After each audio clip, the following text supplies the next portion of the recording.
Hello, my fellow Argonauts. Thank you so much for tuning in with me and my channel. This series is going to be a fun series. It's going to be about rising signs. This video is about what it means to rise in Pisces. It's not a complete guide of what it means to rise in Pisces, as the rest of your chart is definitely going to matter, but the rising sign is when you come in through the womb into the earth and you are arriving, showing up in the world.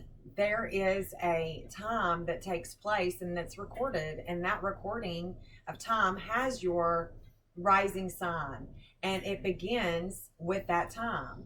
With that time, you will rise in a certain sign, and then you greet certain aspects in that first house that will dictate your life path. What it means to have a rising sign in Pisces, well, you're going to resemble and you're going to show up in the world as a Piscean. You are going to relate to Pisces. When you're having a bad day, you can rise with the Pisces. You can talk to your Pisces friends and they will uplift you. They will uplift your spirit. The Pisces house is the 12th house, and the rising sign, of course, is going to take place on the ascendant, and then it comes into that first house.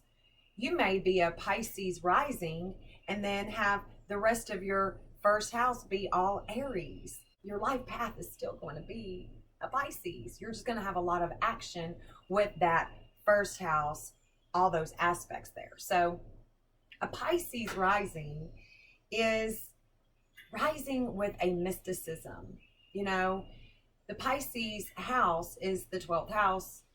The first house is ruled by Aries. So this is where all the action takes place. This is where the wands are in the spiritual tarot. This is a cardinal initiating energy. It's very action oriented. And so this is the house of aggression, of ego, of self, of personality, you know, your life path, what drives you. It's about your health and your vitality.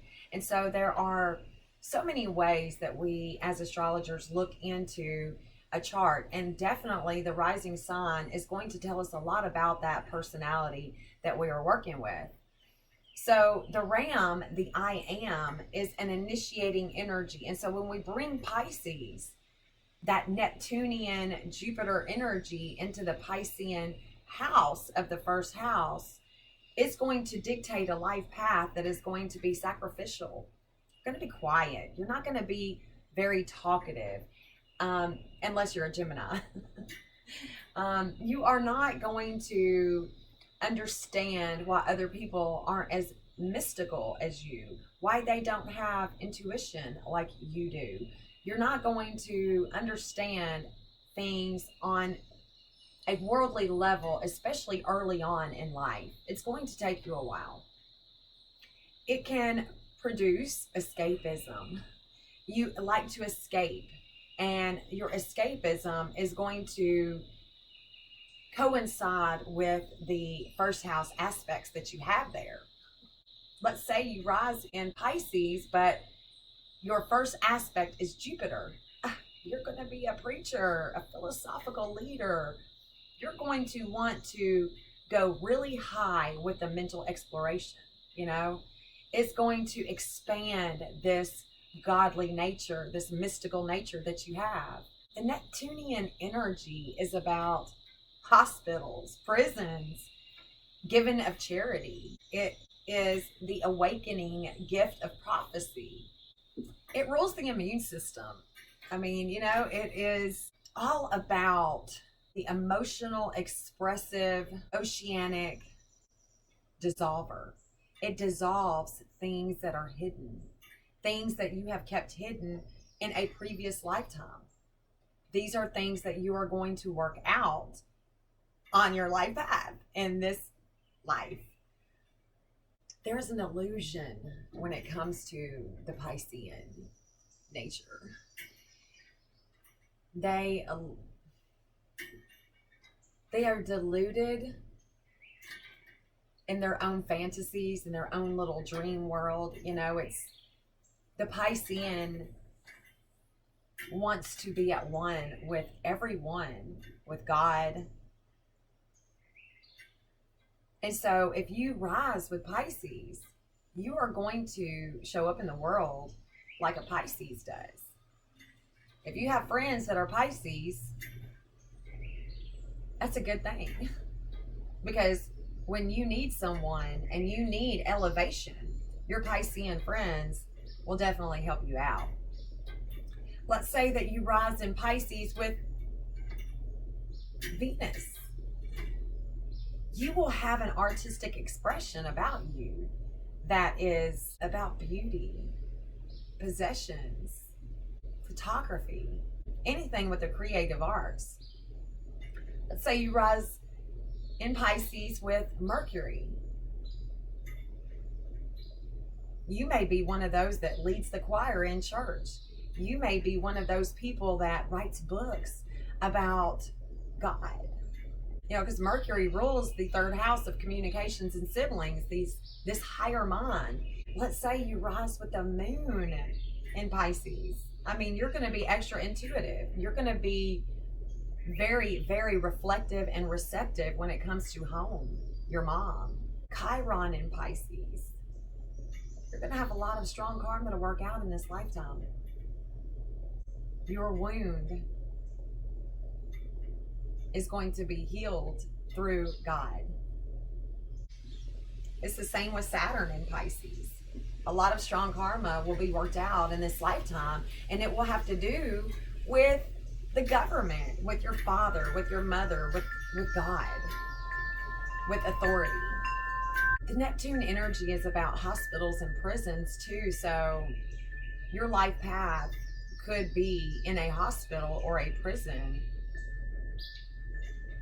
to help bring those people that are in hospitals and prisons closer to God.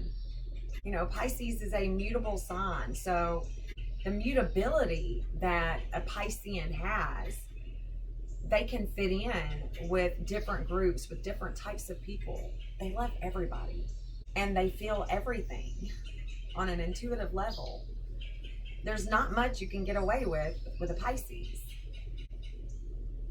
It's just that as a Pisces rising, you have to be careful that your coping mechanisms are healthy. The Pisces nature is so dissolving and evolving. The mysticism and the dreams that come to you are important. They are important not only for you and your life path, but for other people too. And the sub-ruler being Jupiter, if you have Jupiter here in that first house, like I said, it's going to be expanding that philosophical nature that you already have, and it just wants to expand it. You want to go higher in your mental exploration, and you could be somebody that travels and speaks to other people about God, about the mysticism, about dreams, anything having to do with the Neptunian energy. Because before Neptune became the ruler of Pisces, Jupiter was the ruler. Jupiter can be transformative here. Can bring a lot of good luck. So anyway, this is my little synopsis of what it means to rise with Pisces and why it is that you feel like you are sacrificing a lot. Because Neptune dissolves things. It dissolves into a sacrificial type of way of being. So I hope you liked this video. If you did, please like, subscribe, and share. Okay? Until next time, we'll see you.